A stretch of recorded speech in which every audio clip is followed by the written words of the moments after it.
Welcome FMCG TV audience.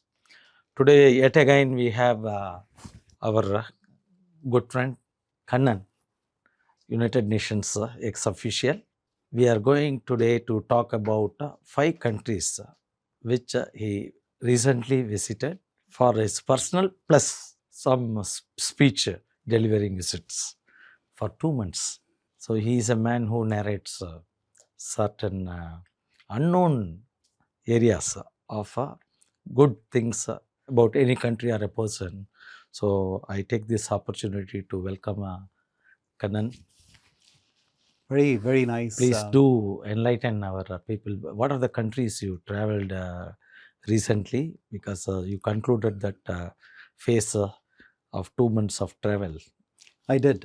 Yes. Thank you for this opportunity. Thank you for this discussion and this opportunity to share my views on these countries that I visited. Yes. My wife and I were out there about a month ago to about 5 countries.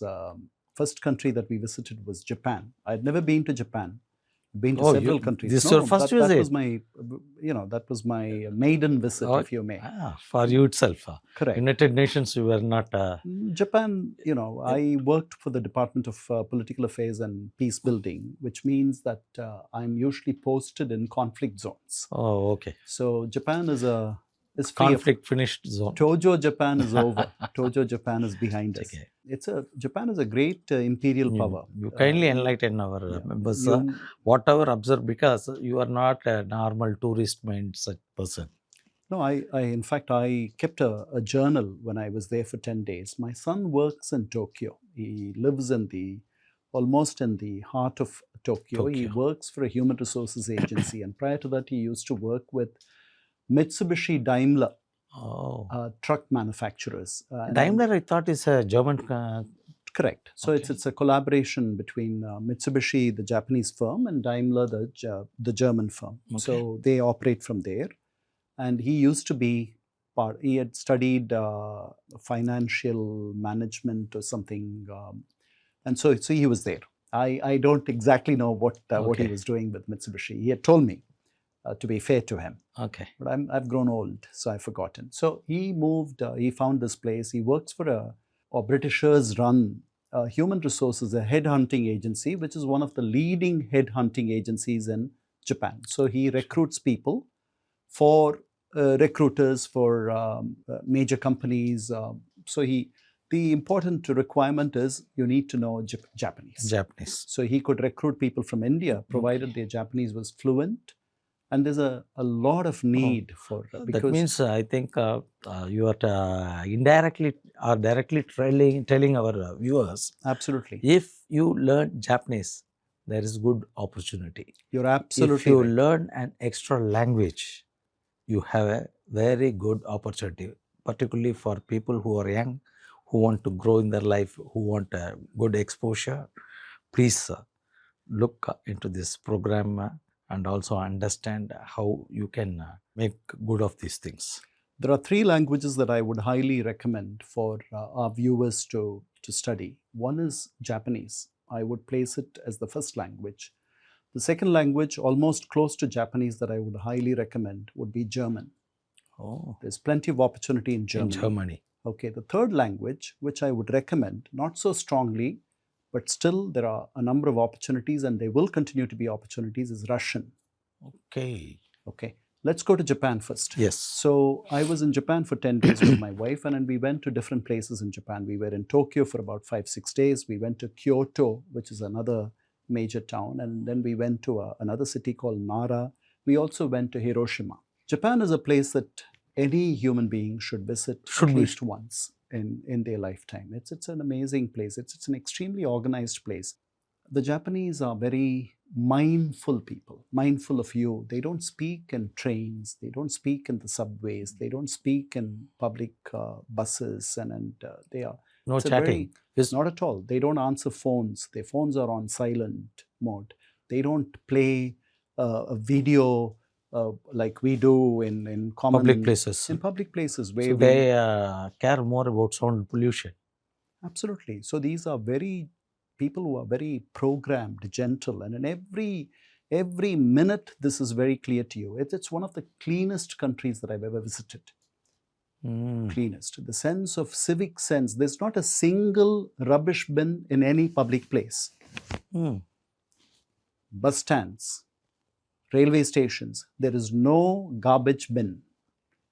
You take your garbage with you to your home. You put it in your bag, you take it home. There is no plastic littering.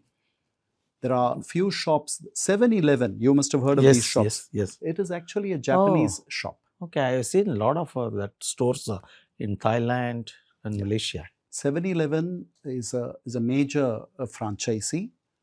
They operate in North America. You will find a 7-Eleven in America, dime a dozen. But it is actually a Japanese company. Okay. I didn't know this until I went there and my son educated me. So they have rubbish bins in their facility. But then you don't have 7-Elevens in every neighborhood.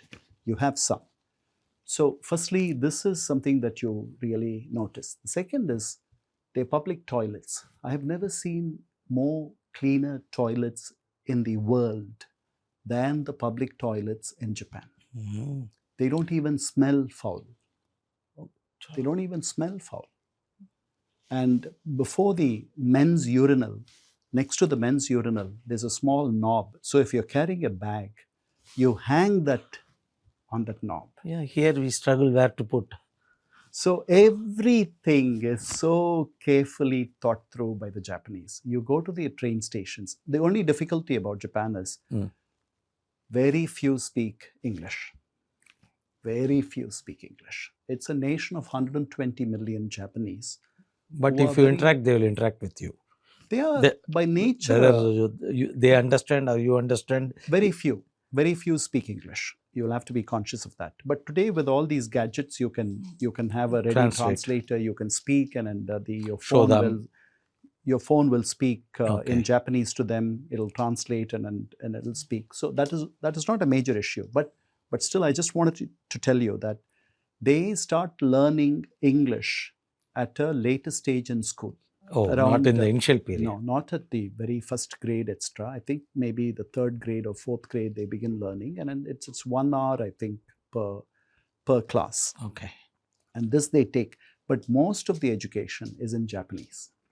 Okay. Technical education, professional education, medical education, etc. Architecture, engineering, medicine, everything is done in Japanese. I'm told that most of the recent literature in any particular field is translated into Japanese. So they have won this world, or they have reached where they have reached after the Second World War, after they were completely destroyed, after they were decimated, after they were lost. Hiroshima and Nagasaki were bombed. They were a defeated race, and they've risen to this height and in this prosperity and in this well-being. World respects them so much. Simply because of their hard work. A Japanese passport is the second most desired passport on earth. Which is the first one? The first one is Singapore. Not America. No. American passport is a liability in many places. In many places, American passport is a liability. I'm told that American intelligence agents usually travel on a Canadian passport. So going back to Japan, Japan is an extremely clean place, but it is so organized that you think of these people not as humans. They are almost like robots. They're programmed like that. They are programmed. Yeah. To be disciplined. They're very, very disciplined. It's a very regimented system. And you can see this regimentation. They inculcated this practice on their own, every family wise? For ages, yes. Because these things doesn't come overnight. No. So when you get into a railway station, the first thing that you see is order. It's very orderly. And nobody is blocking the exit. When a train stops and when it opens, people from the train can easily exit. Here you can't do that. Yes. People are simultaneously exiting. People are simultaneously trying to enter. True. We are jostling. Even we do most of the time without. In many of these railway stations, there is a marker which says stand beside this line, so that people who exit have... Just like our airport security yellow line. Absolutely. So Japan is a very programmed, very regimented, very mindful land. There's so much for us to learn from there because whatever they do it with perfection and with finesse. Any product that is made in Japan, just look at it, and any product that is made elsewhere, the finishing of a Japanese product Is is totally really different. artistic. It's really out of this world. I remember my father 40, 50 years ago, he would only speak about, we all grew up with, we are almost of the same age, we all grew up with Japanese brands, Sanyo, Yes. Akai, Sony. TDK cassettes. Absolutely. TDK cassettes, when the cassettes were a big rage. And NIC TV. Absolutely. Panasonic, National Panasonic. Yes, yes. So even these are- radios. Exactly. So, but then the last 30 years, our Indian friends who live there tell me is a sort of a stagnated decade. The Japanese have not really grown in these last 30 decades. They are a bit standstill. They're where they are. They have not. They live in smaller houses. Space is Last a major 30 years. constraint. Yeah, space is a major constraint. They're about 300,000 plus square kilometers. That is roughly the size, 3 times the size of Tamil Nadu. That is Japan. That's all. There are 4 islands: Hokkaido, Honshu, Kyushu, Shikoku. Honshu, the island where all the major cities are, where most of the population resides. This is where Tokyo is. Okay. This is where Kyoto is. This is where Osaka is. So that is one among the biggest island. It is the biggest island. The other islands are sparsely populated. So this is where all the activity happens. And then they work, they're hardworking people. But I also saw people who, on 2 occasions, I never saw any beggars. Mm. I never saw any beggars. There was not a single beggar that I saw. But I did see people, young people who were drunk, 1 or 2 young people, a woman who was drunk and who had puked outside the railway station. Achha. So the social fabric of the Japanese is under strain. How does law interact with these people? They when are not causing any difficulty. They have collapsed. They puked at the right place, or they are not. They are no hindrance to any traffic, to any movement. But you can see this as well. And I've read that the elderly feel increasingly isolated in Japan because most of the Japanese population